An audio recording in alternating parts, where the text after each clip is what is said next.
Okay, so we got a great question in our Ask Me Anything from Monday. And the person asked, should I adapt my training in warmer weather, or what are the considerations when we train in warmer weather? Now, here in Ireland at the moment, things have been a good share warmer than they would be seasonally for the first week in June.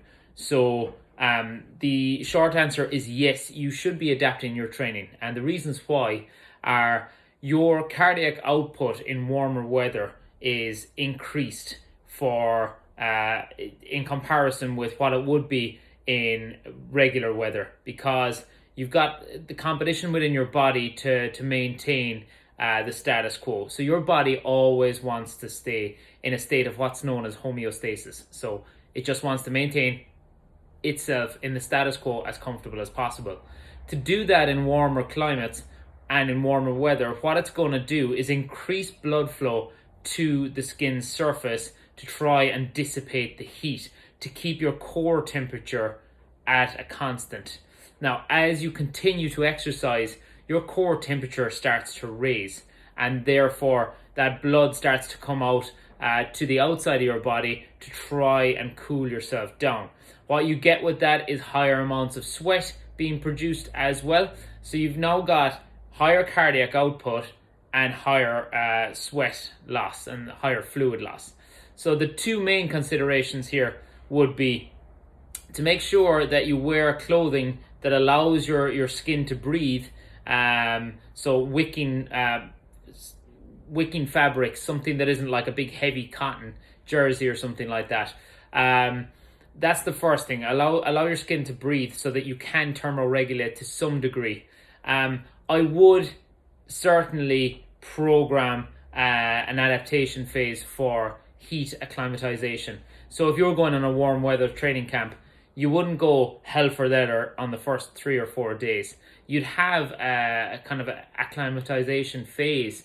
And typically, if you're talking about the likes of an endurance athlete going on a warm weather training camp, if they're allowed and if they're afforded the luxury of having a week of getting used to those temperatures, then they would do that. If it was for the Olympics, for example, in a warmer climate than they're used to, they'd go out there well in advance to be well used to those conditions.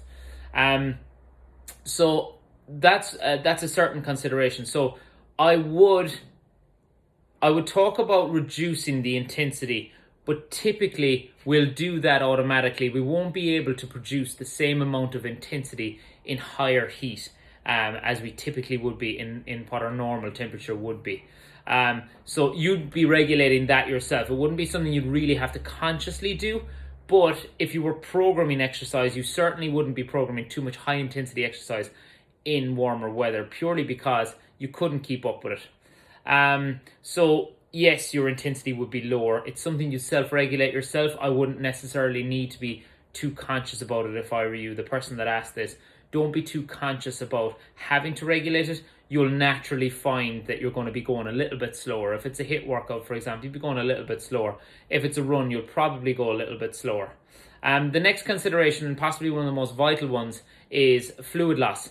So the official line and the IOC, the Olympic Committee, on this say for you should weigh yourself before exercise and after exercise. Now that is for elite competitors.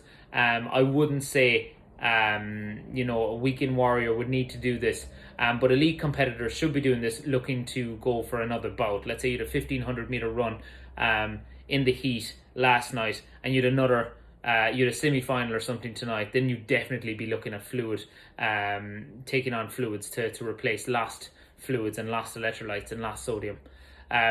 For general population, what I'd suggest is that you stay well hydrated in warmer weather, especially when you're exercising. Now, the official line again from the IOC is for every 1.5 kilos of body loss. So if you weighed yourself before exercise and weighed yourself after exercise, you should consume 1 liter of fluid. Now, typically the fluid should be something that contains water is great, but something that contains carbohydrates and sodium is absolutely fantastic in warmer weather training to replace those lost carbohydrates, because your glycogen stores are going to be depleted another bit because of the warmer weather, and your sodium and potassium levels are going to be lower because you've excreted it in your sweat. You've lost some of those sodiums and potassium through your sweat. So replenishing that is important as well. That's typically it. So stay as cool as possible. Maybe moderate the intensity of your exercise. You'll do that naturally yourself, and stay well hydrated. They are the main things for heat, training in the heat. Okay, I hope that answers your question.